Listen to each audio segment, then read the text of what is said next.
If you've struggled with stress, balance, or burnout, and simply felt discouraged or even defeated, if you're ready to move from force to flow and enjoy ultimate Zen success in your career, health, or relationships, then this podcast is for you. Your host, Carissa Sims, is an entrepreneur, corporate consultant, best-selling author, meditation teacher, and healer who has found her own Zen success. Here's your host, Carissa. Today, I have the pleasure of speaking with Harrison Mager. He is a Czech certified holistic health practitioner and heart-centered personal coach from Australia. And I met him on Clubhouse months ago. It seems like an eternity. Seems like a year ago. And I was so impressed by the way he connects with others on such a deep level that I just had to interview him. So I asked him to come on my show, You Inspired, and we're finally here for his date. I'm excited. His passion is holding loving space. In fact, that's the name of his club on Clubhouse, Holding Space. For those who feel there is more to let go and heal, but can't find the energy, confidence, or time to do anything about it. Reclaim lasting holistic health and become a cosmic antenna of self-love. So he does this through an approach that is made up of holistic, wholesome, functional, and ancestral view to get to the root problem: mindset, emotions, movement, nutrition, sleep, recovery, spiritual reconnection, on the road back to inner connection, acceptance, abundance, and unconditional love. Welcome, Harrison. Oh, Carissa, I'm so excited. I mean, the energy and the anticipation and the gratitude in me for having me on this platform is immense. So thank you. I'm excited for this chat. Oh, amazing. We're going to dive deep into who you are and your journey and hopefully get some depth for our audience. Tell me a little bit about yourself and where you grew up and where are you calling from right now? So I'm in Australia. I grew up in Australia. I'm on the east coast of Australia in a small little beachy touristy town called Coffs Harbour. It's on the east coast, about 4 hours south of Brisbane. So a little touristy town, and I'm very lucky. I live across the road from the beach, and I live in this is my little home that's very isolated from the outside world. So, and I do all of my business from this computer. So I'm in a perfect little environment for the things that I do. That's amazing. So you can have your connection to yourself and nature and the beach, and then you have the computer. Okay. So so you grew up there, and what were you like as a child? So I spent half of my childhood and adolescence here. I grew up the first half on a farm south. Canberra is probably a name that people know, the capital city of Australia. I grew up on a farm just outside of it. And as a child, I was very inquisitive. I was very pulled to nature. I grew up with a lot of animals around me. And then when we moved to the beach, I spent a lot of time in the sun, spent a lot of time, I don't know what you call it over there in the US, but I did a lot of surf lifesaving. So I was a lifeguard and spent time on the water and protecting and serving people. And which is funny, looking back on it, really led me up to what I'm doing now in my adulthood as a business, right? Yeah, that's amazing. So you kind of always have that heart to save people, to help them, and being a lifeguard. Well, what has been your own path to healing? Do you have your own healing story? Yeah. So it's funny that you said you always had that heart. Well, yeah, I didn't see it. So there's a bit. To sort of talk about it briefly, I had this beautiful upbringing, and I'm very grateful for my parents and the traveling that we did, and the two different vast environments that I grew up in. But when I reached about 18, 19, I had an urge to go. I needed more. Right. I needed to explore. I needed to, quote unquote, go on the hero's journey to find myself a bit more. And I traveled around the world. I studied around the world. I backpacked around the world. I worked, and I this was very intense for a lot of reasons. It was very extreme, a lot of external loves in all of the ways, right? In actual people, like Yeah, like relationships. hooking up with Yeah, other yeah, people. Yeah. yeah, Yeah. yeah, So, yeah. I mean, well, you're young. I mean, it's like, that's kind of, I mean, not that it's expected, but I'm Yeah. just giving you some forgiveness there around that, because a lot of people were like that. I was like that. Yeah. And I've reached that stage now. There definitely was a stage of like guilt and shame around it. Yeah. But Yeah. now I see it as I could not be who I am right now if I did not have that intensity so much. Right. Uh-huh. So it's, yeah. And it really, it escalated to a point where one day everything was just all of it was taken away from me in like one foul swoop. And I had spent so much time And with how these was it taken away from you? I was detained. I was in an airport, and I was put in confinement in the airport for a couple of days and interrogated, and went through this whole experience. Oh and my God, that's so intense. What airport was that? LAX, actually. Oh my God, Yeah. in LA. Yeah. Wow. And I'd been there so many times, right? I've spent like a big part of my life in the US, studying, working, traveling. Yeah. And so it was routine for me. But then one day I handed my passport, and they looked at it for a bit longer, and they said, "Hey, come with me." And then, yeah, long story short, the next almost 2 or 3 days I was spent being questioned, being, they strip searched, and took all my clothes off and Oh my put me in this God. room, and then I was It for me that was able to feed my body what it needed to facilitate the healing that happened over the past year and a half for my cervical cancer. So that was just my example. And then I also wanted to say, for if you're setting an intention for relationships, maybe it's family relationships, maybe it's love relationships, how can you move from force to flow in that area of your life? So again, you're going to first set the intention and be clear about it, and really visualize yourself in this healthy relationship, having fun, laughing. Maybe it's going for hikes in the mountains, going to the beach. And what do you smell? Do you smell the pine? Do you smell the ocean air? Really going into that space where you feel that connection with this other person, or you're feeling happier. Maybe it's a better connection with your kids, or keeping that connection. So then once you have that intention in this area of your life, then you want to let it go. If you force this goal or dream on the universe, it actually blocks it.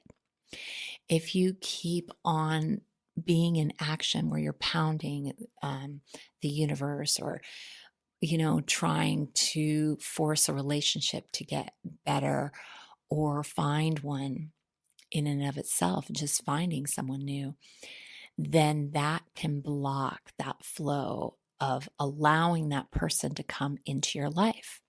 So I thought that was really interesting. And that actually happened to me with my husband. It was only when I had this intention of getting married and having 2 kids and all of this, and it was only when I truly let him go where he felt this release and openness, so that he could choose to come back to me and to be together and to move forward in our relationship and get married and have kids and everything that I had dreamed he had also wanted, but wasn't quite ready at the time we met and started dating. Now, I'm not saying it could be the same person for you. Maybe that's not the right person for you. Maybe there's a new person, or maybe there's someone in your life that is more of a friend that you haven't thought of as a relationship. So the key to manifesting is really relaxing into that energy of allowing, where you just take a deep breath, you close your eyes and say, I allow this love relationship, this healthy life, this abundance to flow to me easily and effortlessly. So affirmations can help, and tapping on the thymus in between the ribs can help as you say the affirmations. Looking in the mirror can help.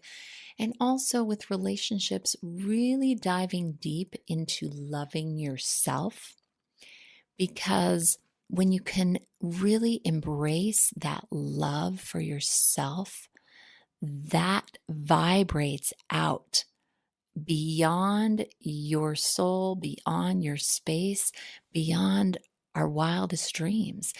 And whoever needs to feel that love can pick up that sensation and come into your life somehow. So that is a really important step if you are looking to manifest a love relationship. And I'm going to be having guests on my show talking about different relationship issues or health issues or abundance. About it is in a healthy way. And it's not that you're striving for something. It's not like you're wanting something. You are just in alignment. And if it happens, you're vibrating at that level, the right person will come in and be your partner in that way for your highest and best good, and not like draining you, right? Totally agree. And that's what I'm excited about, right? That's because now I see it as part of my wholesome holistic journey, right? I see that. And I mean, I think this is probably one of the rooms we might have connected in all the topics that we were talking about, talking about our emotions and our chakras and our energetic centers. Like when you're talking about the sacral, sexual pleasure and sensual pleasure in general is money creation, is business creation, is health creation. That's right. That root chakra. Yeah. It's connected to all of it.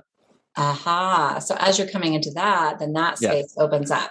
Okay. And do you want to have a family someday? Do you want to have kids? Like, what are your goals? Yeah. No one's ever asked me that question. Now you have to think about it.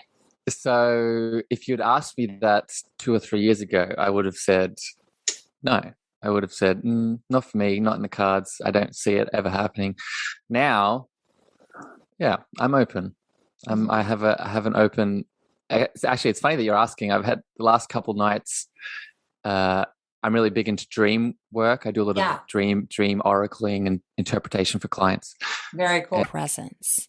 So I did feel deeply connected to these women when I wasn't like distracted by electronics, by my phone, by my computer. Now, I still brought all of these things because I planned on doing things. And I did do one workshop where I was being interviewed, and amazingly, my friend's cell phone worked, her hotspot worked.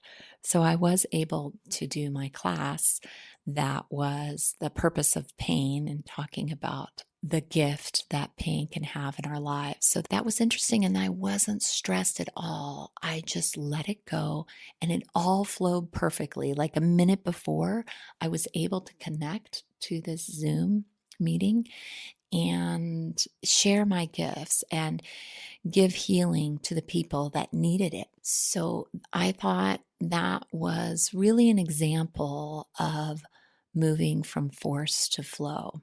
And the river that was there was so healing. So we would hang out in the hot springs, and it was a private tree house. I mean, isn't that amazing? So it was all on the second level and built on this tree. And then the hot springs were below. So we would hang out in the hot springs in the morning and at night. And then we would go to the river to have the cold. And oh my gosh, I was like, that, talk about moving outside your comfort zone. I had never done that before. I didn't tell them, but I had never laid down in the river. And it was so invigorating. And this is Colorado, okay? This is cold river coming from the snow and mountains. And there was something so healing about that moving pure water. And it just invigorated me. And so coming from the river and the hot springs where it was so warm and comforting, like just Mother Earth wrapping her arms around you like a blanket. And then coming back to reality, I guess, coming back home, I was just so inspired and like ready. And I was fulfilled. Like my cup was full. Space at the start of this year. Right. And also what started this year was I created a Clubhouse account. So it was this beautiful synergy of, hey, I'm getting out into the world. Hey, look at Clubhouse. And also the expansion of my voice, where all these components sort of came together. And now, yeah, it's one of the foundational pillars for how I reach people, how I connect to people, how people start to trust me. Like I don't pay any money for advertising. I just spend time on Clubhouse and people come to me because they listen to my voice, right? Mm-hmm. Well, and not just your voice, but also the message, the deep, powerful messages that you have. So what are some of the topics that you like to discuss? Ooh, good question. You have your list? No, I do. And it changes, right? Because I've, even in the short amount of time I've spent on there, I've just developed immensely. At the moment, currently, I talk about inner child work. I talk about the chakras, the energetic centers, signs and symptoms, how they display themselves in the body. And then I've really recently just gone all woo-woo into that spiritual world, and I'm doing three woo-woo rooms that are based around entities, soul contracts, and subtle energy. Mm-hmm. And then another one on dreams, shadow work, and higher self guidance. Mm-hmm. And then one on ancestral healing and past lives. And they're the sort of main topics. But if you had to summarize it all together, I speak a lot about holistic and natural healing back to self-love. Ah, I see. Interesting. I do a lot of that woo-woo stuff, but not all on Clubhouse. So when I work with my private clients, I'm removing entities, contracts, and cutting cords. Cool. Yeah. So removing the blocks to help them move forward. And tomorrow I'm doing an ancestral healing room, and I'm really excited with another psychic. Love it. So yeah. And Clubhouse has been good for me. I'm not leading my own rooms a lot. I'm doing it with another club. And I feel like the connections that I've made there are deeper than friendships. I'll have to say that on this podcast. They are my new friendships, I guess. Yeah, it's again, it's something about the audio nature and what it allows for people to bring to the surface, right? When you meet someone on Clubhouse, usually it's not just two sort of surface level beings talking about their day and weather, right? It's usually two people that are talking, especially in our world, right? If you came into my room, we'd be talking about the relationship with your inner child. We'd be talking about your past life, and that's our first interaction together. Yeah, right. So you can see how the connections that build from that, are definitely a bit different to what you'd meet at the shops or down at the gym. Yeah, that's true.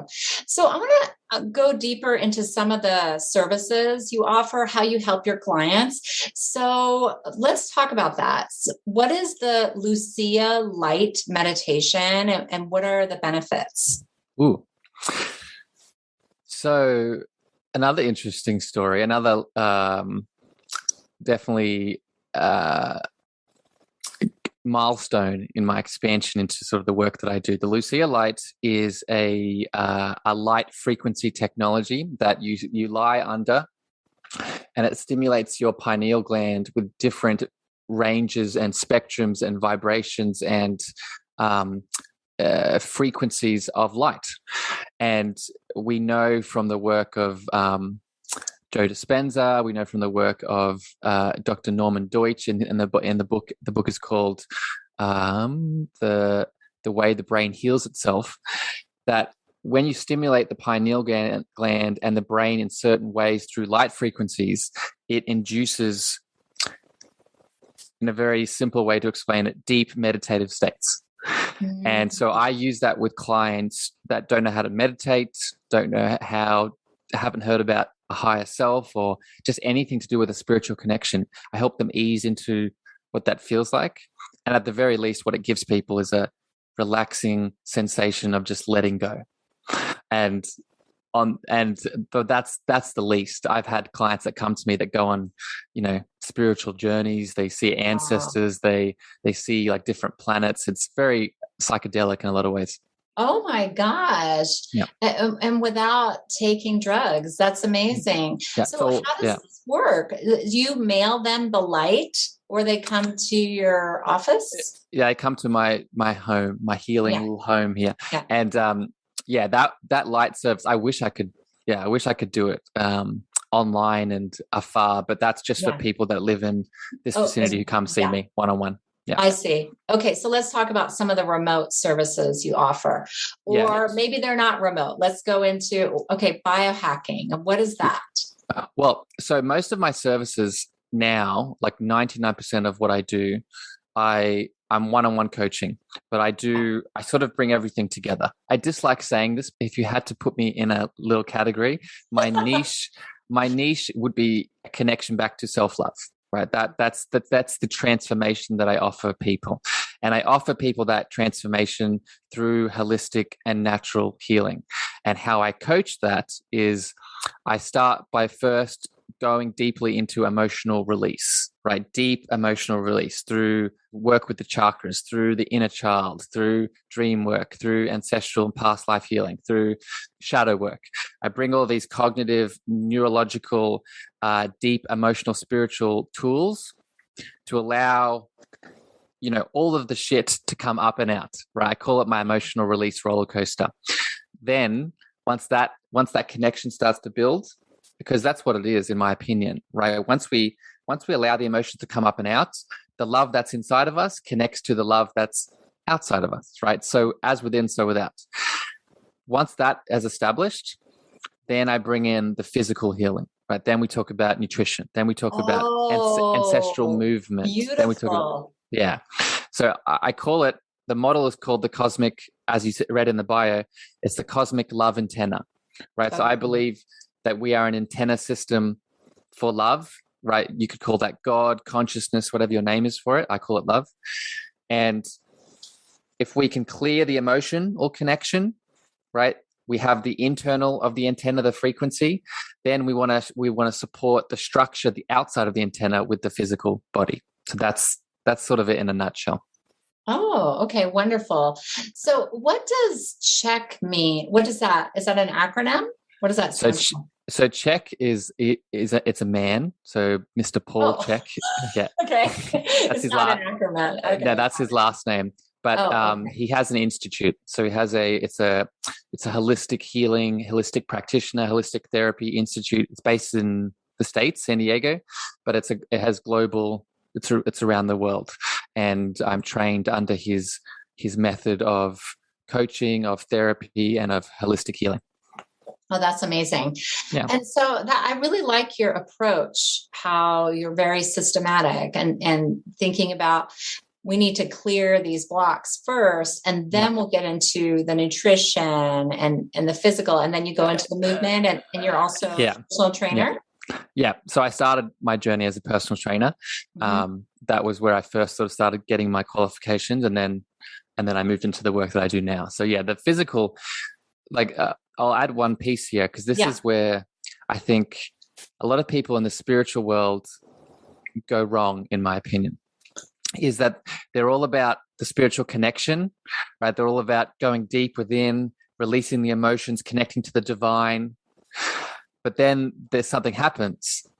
There's like I need to kill the ego. I need to bypass the ego. I need to transcend the ego. But we forget that the ego is often in that physical body, right? So, and if we become all spiritual, we become all emotional, we become all mental, then we forget the beautiful container that we're in, right? The beautiful container that needs movement, that needs food, the good organic, properly, bio-individualized nutrition, proper sleep, proper stress management. So yeah, in my opinion, it cannot not be in the equation. We need that physical side so that spiritual connection can flow strong. I believe it. Yeah, I've heard another healer talking about this in another way called feeding the light body. Yeah.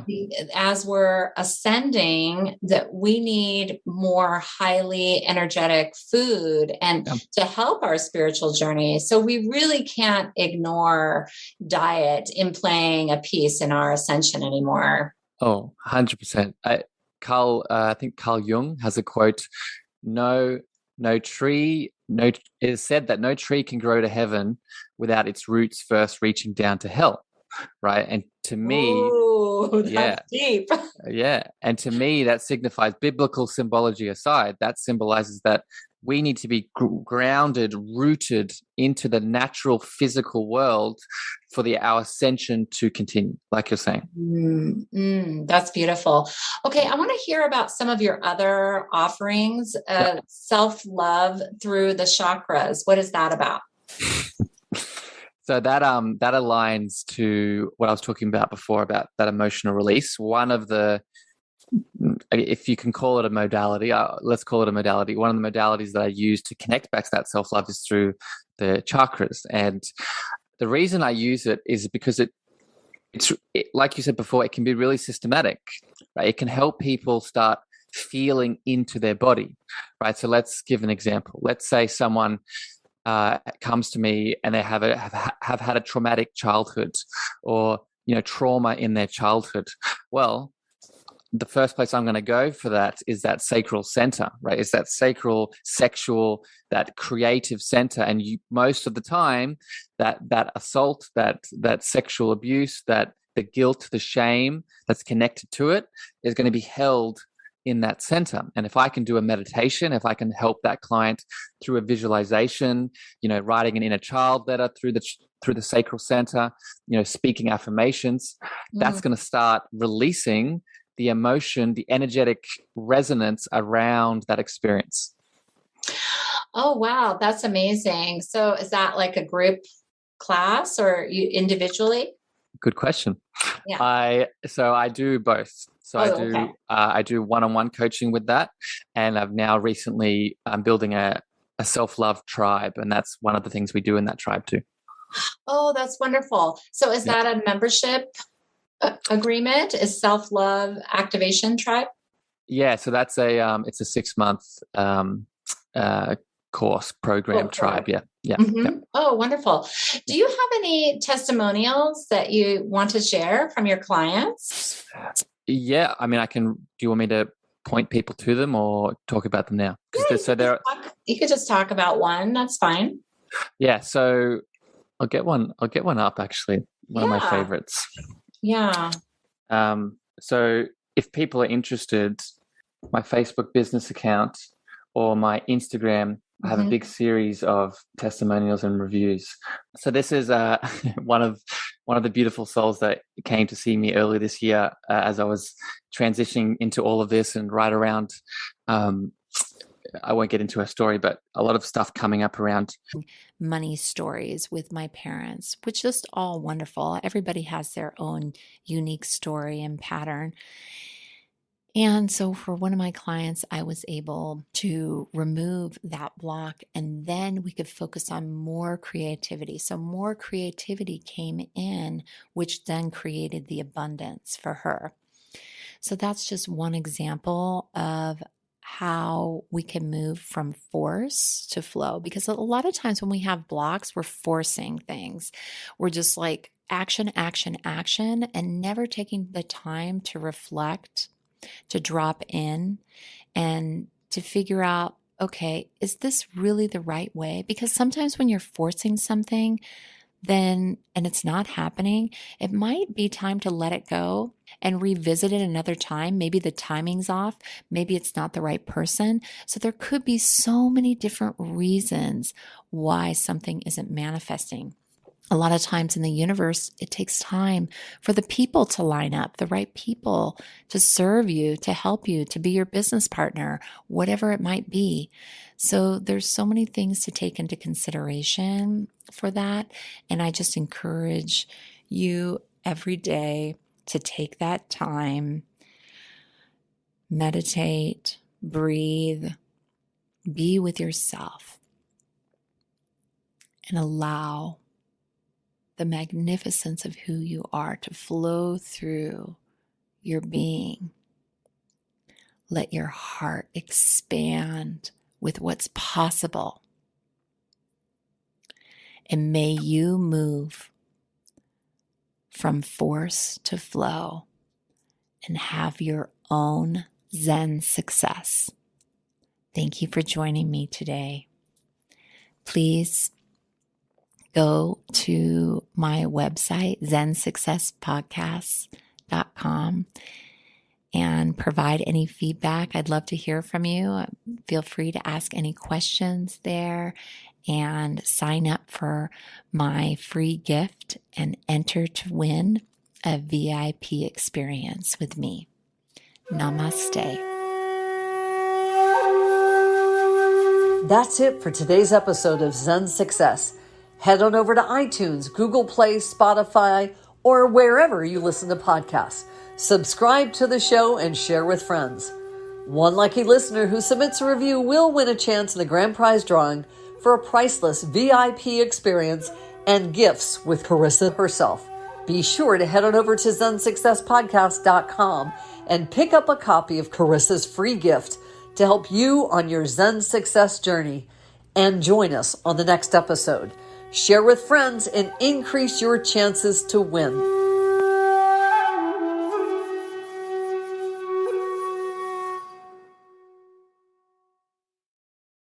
Beautiful. Have a great day. You too, Carissa. That's it for today's episode of Zen Success. Head on over to iTunes, Google Play, Spotify, or wherever you listen to podcasts. Subscribe to the show and share with friends. One lucky listener who submits a review will win a chance in the grand prize drawing for a priceless VIP experience and gifts with Carissa herself. Be sure to head on over to ZenSuccessPodcast.com and pick up a copy of Carissa's free gift to help you on your Zen success journey. And join us on the next episode. Share with friends and increase your chances to win.